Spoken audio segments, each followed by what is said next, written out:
Alright, so today I'm going to talk about a few ways that I like to simplify drawing the shoulders. Shoulders used to be a topic that really confused me early on in my art journey, but now ironically, after avoiding drawing the shoulders completely, I stumbled upon a few ways that I like to draw the shoulders almost without actually drawing them.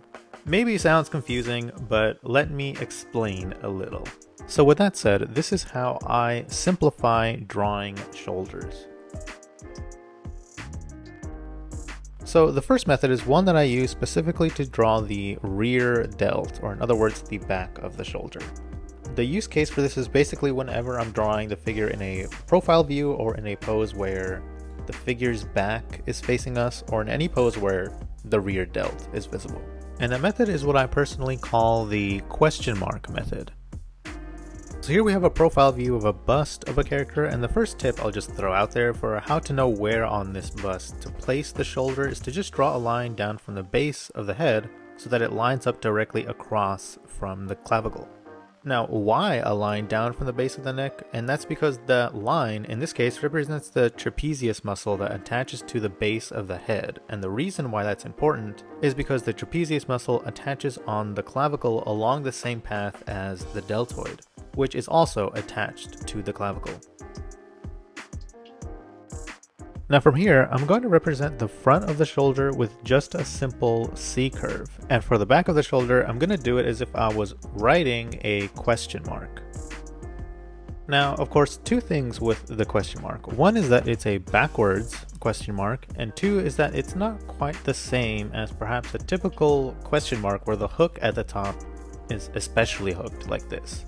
The hook is a lot more open and looks a bit more like the question mark even on my phone's keyboard. So now with this question mark, I flip it around, plug it in, and now I have a complete shoulder. Now, why do I use a question mark for this? And this leads me to another two things about it, which is that one, it simply has to do with the curvature of the rear delt as it wraps around the body from the back towards its attachment point on the humerus, which is on the middle of the arm. You can see here that the curvature of the front of the shoulder is basically just a big C curve down to the humerus, whereas the back of the shoulder takes this S curve path that to my brain just resembled a question mark. And two, that point at the bottom of the question mark is actually quite conveniently the same point on the arm where all three heads of the deltoid converge. And if I extend a line down the arm from that point, I get how the arm is split down the middle, separating both the bicep and the tricep.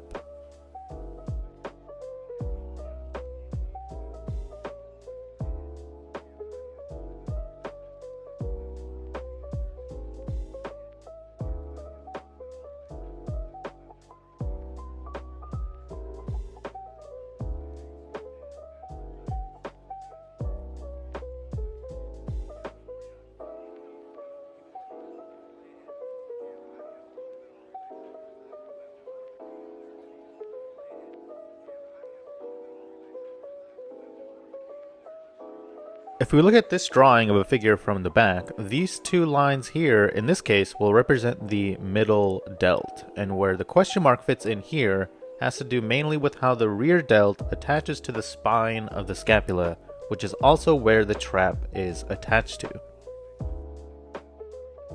So in this instance, if I just follow the lines for the trap, this will give me the top hook of the question mark, and I'll just draw the rest of that line down to complete the deltoid. And notice this time the question mark looks a lot more slanted or like skewed than it does in the profile view.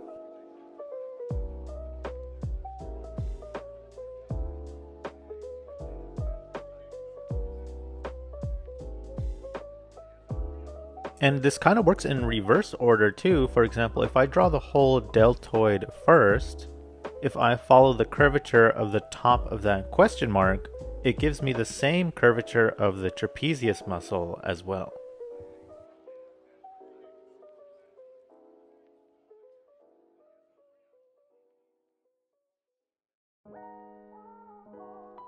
And whenever I'm drawing the shoulder on the other side of the figure, I typically just use a C-curve and call it a day.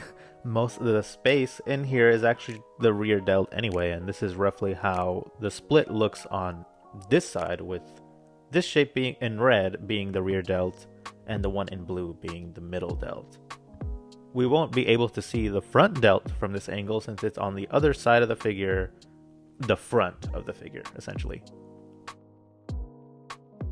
Another drastic simplification of the shoulder is literally to just represent it with parentheses like this.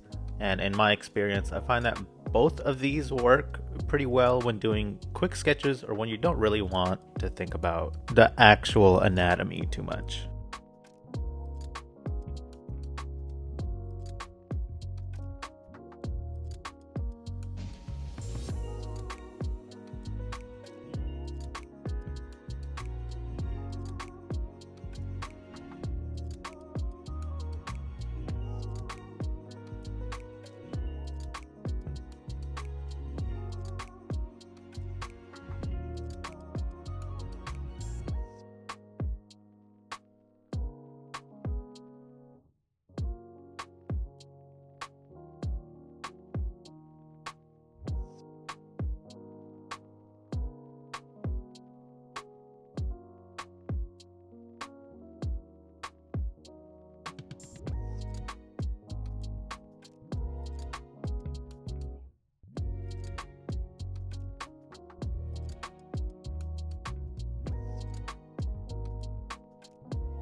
Now, I want to go further into how you can combine the shoulder and the trapezius with one line in order to simplify the anatomy of the deltoid and the back a bit further.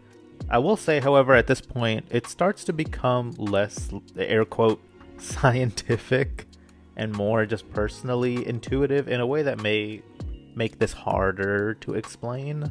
But so here we have the head and neck of a character that will have their back slightly turned towards us, and again for the front of the delt, I'll draw the C-curve, and for the back of the delt, instead of drawing the whole delt with the question mark, I'm going to draw a different line entirely that is meant to combine the contours of both the deltoid and the trapezius. With this line, I'm able to complete the shape of the deltoid by using the beginning of it as it connects to that initial C-curve. And with the rest of this red line, if I close it off by drawing a line towards the delt, it actually creates that pocket on the back where all of the scapular muscles sit inside of. This is kind of what I mean when I say that this, to me, is more intuitive and less scientific, because the shape of the line just comes from my own sort of cursory knowledge of the shapes of the individual muscles and a lot of trial and error and seeing what fits and what looks right. So for you, the line may look a bit different depending on what part of the contour of those muscles you want to specify.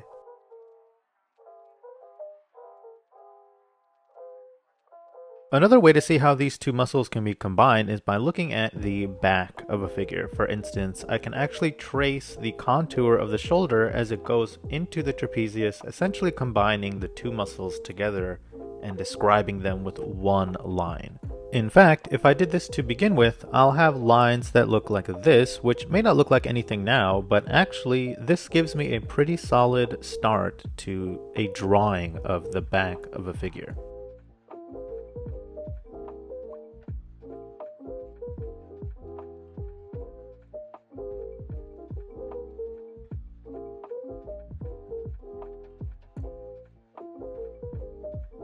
To double down on this even more, here we have the head of a figure, and if I trace this red line exactly and plug it into my drawing, it actually serves as both the shoulder and part of the back of the character, the same way it did for the back of the figure that I just took it from.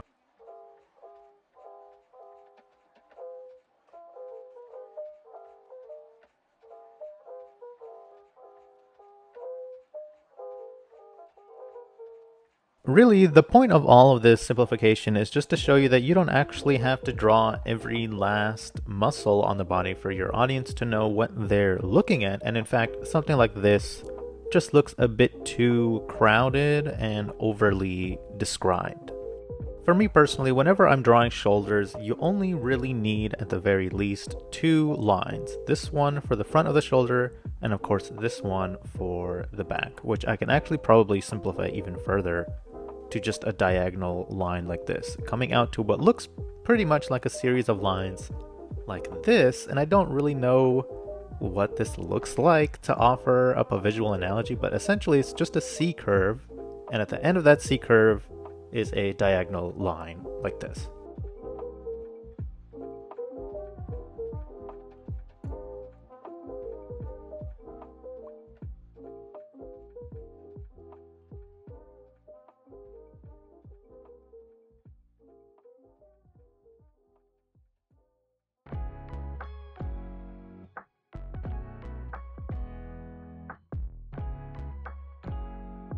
And to be clear, this is just for this angle and this particular position. The shoulder isn't always going to look like this with this simplification. Sometimes it may look like this, but this is solely dependent on the rotation of the shoulder in the pose that you're drawing. If I rotate the shoulder up like this and plug it in, this gives me an entirely new position to work with.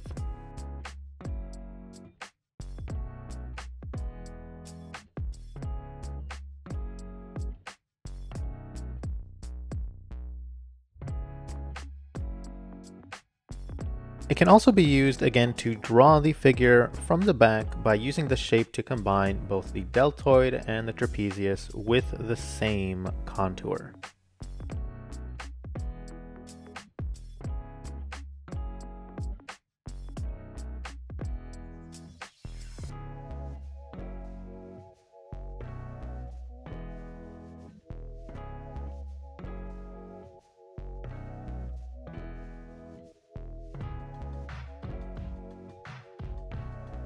And with that, that is going to do it for this video on simplifying the shoulder. As always, I'd like to thank my patrons for all of their support over on Patreon, where you can catch all of the videos I make early, along with new and exclusive pose references every week. And before I go, of course, I'd like to thank you for watching, and I'll talk to you again as soon as I can.